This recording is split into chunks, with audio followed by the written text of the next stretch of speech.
Hello बच्चों, welcome back to our channel Rajput chemistry. तो बच्चों, आज की इस वीडियो में हम एक इम्पोर्टेंट नियम को बताएंगे जो आप सभी का है केमिस्ट्री का। तो ये केमिस्ट्री, यदि आप क्लास 12th के स्टूडेंट हैं और केमिस्ट्री की तैयारी कर रहे हैं तो ये वीडियो आप सभी के लिए बहुत इंपॉर्टेंट है, क्योंकि इसमें हम एक इम्पोर्टेंट नियम को बताएंगे जो आप सभी के सामने है, जिसका नाम है कोलराउस का नियम। तो इसको स्टार्ट करने से पहले आपसे एक छोटी सी रिक्वेस्ट है, चैनल पर नया हो चैनल को सब्सक्राइब जरूर कर लीजिएगा, नोटिफिकेशन ऑन कर लीजिएगा। इसी तरह के हम इंपॉर्टेंट क्वेश्चन आप सभी के लिए लाते रहेंगे। तो चलिए देखते हैं। तो देखिए, कोलराउस का नियम होता क्या है। इस नियम के अनुसार, यानी कोलराउस के नियम के अनुसार, अनंत तन्यता पर, जो ये आपका इनफाइनाइट है, क्या इनफाइनाइट, यही आपका क्या है, अनंत है तन्यता, ये तन्यता हो गया अनंत तन्यता पर किसी विद्युत अपघट की मोलर चालकता, क्या मोलर चालकता, विलयन में उपस्थित धनायनों तथा ऋणायनों की मोलर चालकताओं की क्या होता है, योग के बराबर होता है। इतना समझ लीजिए। अब देखिए यहाँ पर जो आपका ये अनंत तनुता पर कोई विद्युत अपघट्य है, मान लीजिए ये आपका NaCl है, क्या NaCl। अब ये देखिए दो भागों में टूटता है, क्या दो भागों में उपस्थित हो, टूटता है। तो पहला है Na, यानी कि प्लस में, यानी धनायनों में, और एक आपका ये ऋणायन जबकि Cl है। ये इन दोनों के योग क्या होता है, ये बराबर होता है। इतना आप सभी समझ में आया। एक बार रिपीट कर दे रहे हैं। देखिए, इस नियम के अनुसार अनंत तनुता पर किसी विद्युत अपघट की मोलर चालकता विलयन में उपस्थित धनायनों तथा ऋणायनों की मोलर चालकताओं के योग के बराबर होता है।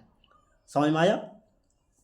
देखिए, जो अनंत तनुता है, यानी कि ये लेमडा इनफाइनाइट यम, ये आपका अनंत तनुता पर कोई विद्युत अपघट्य है, क्या विद्युत अपघट्य है NaCl, क्या NaCl।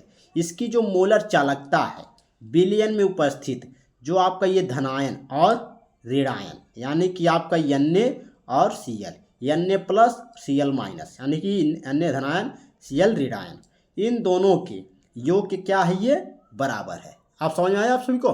तो देखिए आगे चलते हैं। ये उसके बाद ये आपका नियम हो गया, क्या नियम।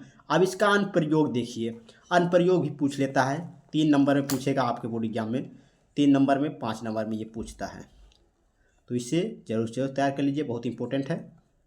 अनुप्रयोग में क्या लिखना है, देखिए पहला अनुप्रयोग है आपका एक, इसी को तैयार कर लीजिए, इसी यही पूछता है। तो अनुप्रयोग है वियोजन की कोटि ज्ञात करने में, क्या वियोजन की कोटि ज्ञात करने में, ये आपका अनुप्रयोग है। तो पहला है इसमें जो वियोजन की कोटि ज्ञात करने में, इसमें क्या कह रहा है, किसी सांद्रता पर, क्या किसी सांद्रता पर विद्युत अपघट की मोलर चालकता तथा अनंत तन्यता पर विद्युत अपघट की मोलर चालकता के अनुपात को वियोजन की कोटि कहते हैं। यानी कि कोई सांद्रता पर विद्युत अपघट की जो किसी सांद्रता पर, सांद्रता का मतलब ये C जो है, क्या ये C, इसे हम सांद्रता के दर्शाते हैं। यानी कि विद्युत अपघट की मोलर चालकता के क्या है, अनंत तन्यता पर, क्या अनंत में, देखिए मैंने यहाँ बताया ना अनंत, तो ये इनफाइनाइट वाला जो सिंबल है कि अनंत तन्यता पर विद्युत अपघट्य की मोलर चालकताओं के अनुपात, अनुपात का मतलब होता है बटे।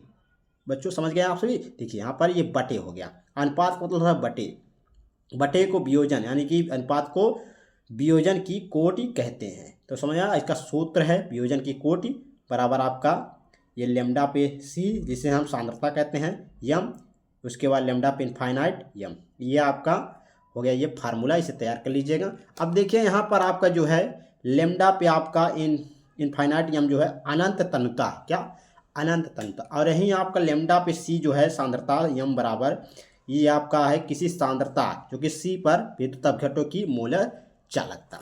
तो ये आपका हो गया। तो ये था बहुत ही इंपॉर्टेंट नियम, इससे आप जरूर तैयार कर लीजिए। बहुत ही इंपॉर्टेंट नियम है आपके बोर्ड एग्जाम के दृष्टि से, तो इसे आप जरूर तैयार कर लीजिएगा। इस बार 100% है, पूछ ले। तो आई होप कि आप सभी को ये समझ में आ गया। अगर समझ में आया हो तो लाइक शेयर कमेंट जरूर कीजिएगा। चैनल पर नए हो चैनल को सब्सक्राइब कर लीजिएगा, नोटिफिकेशन ऑन कर लीजिए, अपने दोस्तों को भी शेयर कर दीजिए। तो चलिए मिलते हैं आप सभी से नेक्स्ट वीडियो में नेक्स्ट टॉपिक के साथ। धन्यवाद।